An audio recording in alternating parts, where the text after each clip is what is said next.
lawmakers to go down this road any further than they've gone, because now that computers are everywhere and in everything, every problem that we have is going to involve a computer, right? Because computers will be part of everything we do. And at every turn, we will have lawmakers who will arrive at the same solution to this problem that they arrived at to the copying problem. Can't you just make me a computer that runs every program except for the one that I'm upset about? And the answer is we can. And the answer is that if we try to do that, we will just end up redesigning computers that we depend on for life and livelihood. Computers that can see us, that can hear us, that know who our friends are, that know what we say to our friends, that know every intimate detail of our lives, computers we take with us into the bathroom, computers that we keep by the bed. We will end up redesigning those computers to have spyware on them out of the box, to be designed to treat their owners as attackers and enemies.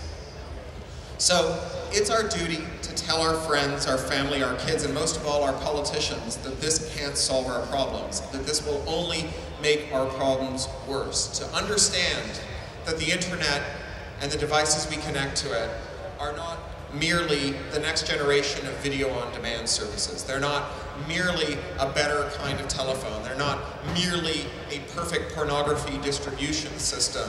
That what the computers and the network that connects them is the nervous system of the 21st century. So there are organizations that work on this. Across Europe, there's the Free Software Foundation for Europe. There's the Electronic Frontier Foundation. And then within Europe, within Finland, there's the Electronic Frontier Foundation Finland. And there's also the Pirate Party and all the other organizations that work for free and fair deals for people who use computers. This goes beyond hackers. This goes beyond programmers. This is everyone in the world, because everyone in the world relies on computers today. Thank you. Thank you, Cory, for an inspiring talk. Now the next question is, do we have anybody in the audience who would like to ask something regarding the talk? I know it's all very self-explanatory and not controversial at all, so there's someone in the front row. I think there was someone there, yeah. Yeah, I would like to ask about Sony and these virus they made. Has anyone anywhere made legal charges against Sony? Because they probably made few million or maybe a few billion dollars of damage with that, and I don't think that that was only one. And I want to see all those who make that in jail, because I have had to clean those programs myself as well, and there is only one solution: format C drive instantly. Yeah, I don't think anyone, I think Sony ended up getting slapped by fair trade organizations, but not, they didn't face any criminal sanctions. Which, you know, you're right, I agree with you. You know, particularly in the United States, there's a law called the Computer Fraud and Abuse Act of 1986. It is an ancient computer law and a terrible one.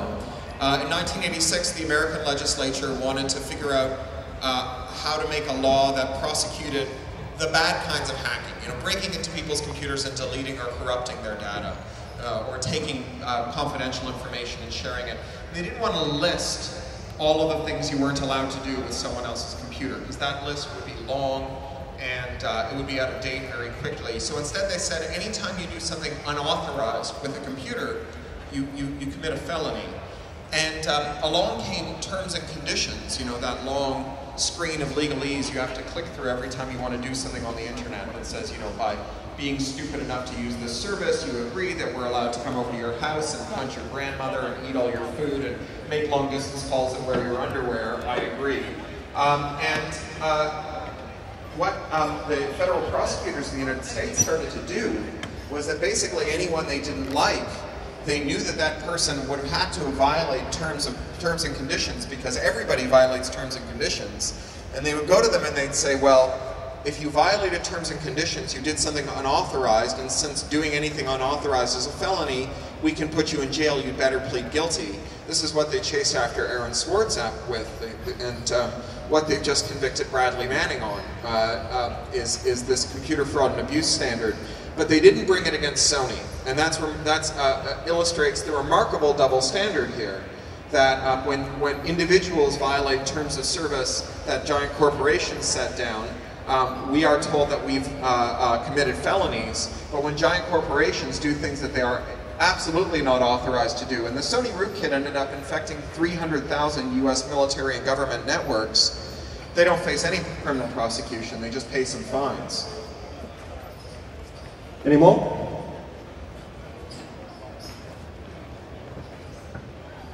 Okay, there is one. You talked about the challenges of someone else coming over and hacking us as technology merges with human beings. Can you talk about a little bit about the empowerment that comes from the fact of us becoming empowered by this technology, sort of a transhumanist agenda of taking control of our own lives by hacking ourselves?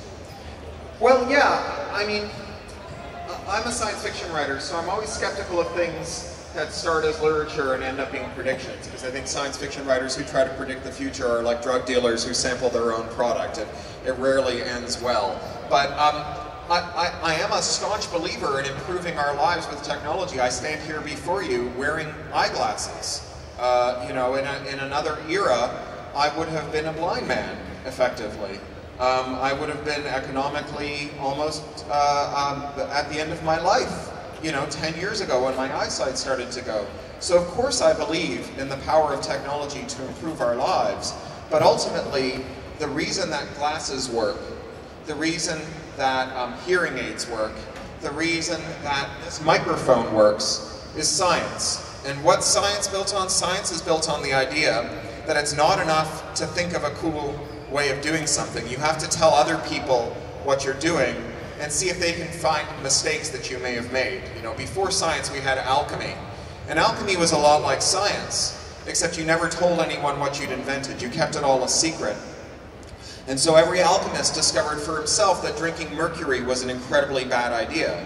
And for 500 years, alchemists didn't make any scientific progress. When they began to publish, when they told people what they were doing and how it worked, then their follies, their mistakes, were suddenly visible to everyone. And we got all of the advances that have me standing in front of you wearing my eyeglasses, having gotten off an airplane, talking into a microphone with a phone in my pocket while you sit under these lights. All of those made possible by disclosure, peer review, and transparency. If we are going to put computers into our bodies, if we are going to change our bodies with technology, we must do so in a way that reflects science and not alchemy. We must do so in a way that allows us to review the assumptions that go into the technologies in our bodies and around our bodies and in our air and in our water, to review those assumptions and discover for ourselves whether they're good ones, right? Otherwise, we'll all be doing the 21st century equivalent of drinking mercury. You know, we've been making jokes about neural interface beta testers for a long time. But the scary thing about being a neural interface beta tester isn't just that the technology may not be ready for prime time and you're putting it in your head meat, but also that if that technology is proprietary and no one can see how it works, you'll never know if they made stupid mistakes that put your life in danger. You won't be able to audit it. Other people won't be able to audit it. People smarter than you won't be able to audit it and tell you, my goodness, you shouldn't put that in your head. Cheers. Okay, I think we continue with the fireside discussion. We have a few more questions at the end, and as I said, you're all welcome to come and have a chat with Cory after this discussion as well. So maybe you could